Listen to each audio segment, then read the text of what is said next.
Good morning everyone, কেমন আছো তোমরা? আশা করি তোমরা খুব ভালো আছো আর আমিও খুব ভালো আছি। পূর্বার সংসার চ্যানেলে তোমাদেরকে অনেক অনেক স্বাগত। আর এখন বাজে সকাল 6টা আর আমি রোজকার মতো আমার ছাদ বাগানে এসেছি অনেক ফুল তুলে নিয়েছি। আমার গোবিন্দর জন্য অনেক ফুল তুলে নিয়েছি। এই দেখো, তোমাদেরকে দেখাই আমি কত ফুল তুলেছি। এই দেখো, আর এখন আমি দেখাবো আমার গোলাপ গাছের পরিচর্যা। তোমরা অনেকেই জানতে চেয়েছিলে যে গাছের পরিচর্যা, তো আমি আজকে আমার গোলাপ গাছের পরিচর্যা করে তোমাদেরকে দেখাবো। তো তোমরা দেখতে থাকো। এই যে দেখছো, এগুলো আমার গাছের সার। এগুলো হচ্ছে অর্গানিক সার। এগুলোর মধ্যে আছে নিম খোল, সর্ষের খোল, বাদাম খোল, হাড়ের গুঁড়ো, শিংকুচি, সিউইড এক্সট্রা আছে, আর হচ্ছে ব্লাড মিল দিয়েছি। এই দেখো, এগুলো আমার গোলাপ গাছ। আমার অনেকগুলো গোলাপ গাছ আছে, প্রায় 15-16টা গোলাপ গাছ আছে। এই দেখো, এগুলো সব গোলাপ গাছ। এক একটা গাছের কালার হয়, এক একটা ফুলের কালার এক এক রকমের হয়। কিন্তু এখন আমার গাছে কোনো ফুল দেখতে পাবে না, কারণ আমি ফুল কড়ি সব কেটে দিই। কারণ এখন আমি ফুলটা নেব না, আমি নভেম্বরের ফার্স্ট উইকে থেকে কড়িগুলো রাখবো। তো এখন সব গাছের কুড়ি কেটে দিয়েছি, ফুলের কুড়ি সব কেটে দিয়েছি। যখনই দেখি কেটে দিই, তাই এখন কোনো ফুল নেই গাছে।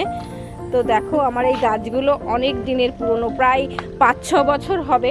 গোড়াগুলো দেখো কেমন মোটা হয়ে গেছে। গাছের গোড়াগুলো অনেক মোটা। আমি এই গাছগুলো পরিচর্যা করি কিভাবে, সেগুলো তোমাদেরকে দেখাবো। এই গাছগুলো আমি বছরে 2বার টোনিং করে দিই। একবার এই অক্টোবর নভেম্বরের দিকে ডিপ টোনিং করে দিই। ডিপ টোনিং করে দিলে আবার যেরকম ঝাঁকড়া হয়ে গাছগুলো আবার ঠিকঠাক হয়ে যায়। আর এই গাছগুলোকে আমি কি ওষুধ দিই, কি সার দিই, সেগুলো তোমাদেরকে আমি দেখাবো। গাছগুলো দেখেছো কীরকম বড় বড় গাছ।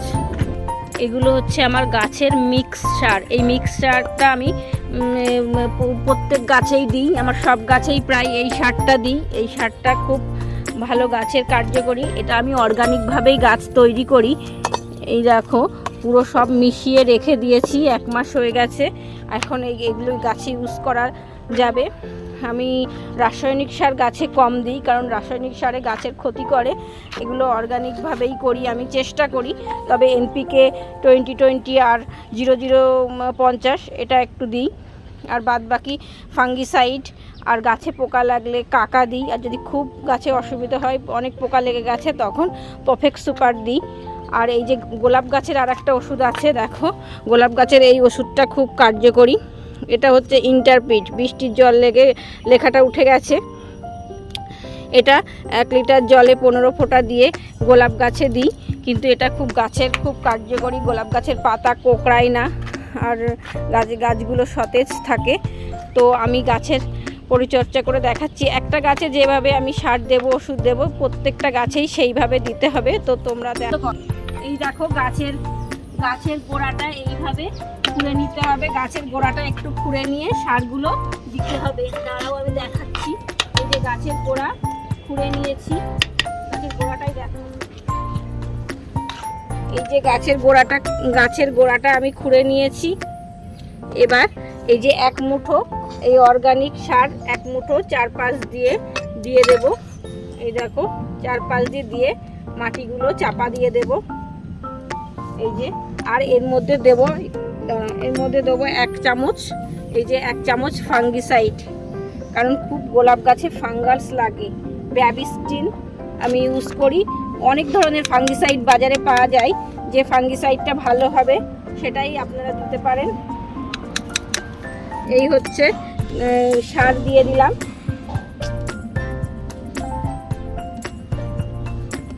এই যে আমার এটা 2 লিটারের জার, আমি এর মধ্যে এই কন্টেনারের মধ্যে 30 ফোঁটা ইন্টারপিট দিয়ে নিয়েছি। এবার আমি গাছে স্প্রে করব।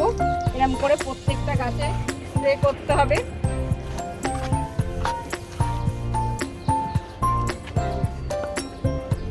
সব গাছগুলোই এইভাবে সব গাছগুলোই স্প্রে করে দেব।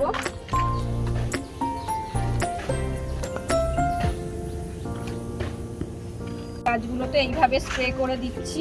এইভাবে ভালো করে স্প্রে করে স্নান করিয়ে দিতে হবে, যাতে গাছগুলো খুব ভালো সতেজ থাকে। ইন্টারপিটটা খুব গোলাপ গাছের জন্য উপযোগী। এই ইন্টারপিট দিলে গাছের কোনো রোগ প্রতিরোধক ক্ষমতাটা বাড়ে। এই যে এইভাবে সব গাছেই আমি ইন্টারপিটটা দিয়ে দেব। তো কেমন লাগলো তোমাদের আমার এই গাছের পরিচর্যা আমাকে কমেন্ট করে জানিও, আর একটা লাইক শেয়ার করে দিও, একটা সাবস্ক্রাইব করে দিও প্লিজ। আবার দেখা হবে অন্য কোনো দিন অন্য কোনো ভিডিওয়। বাই।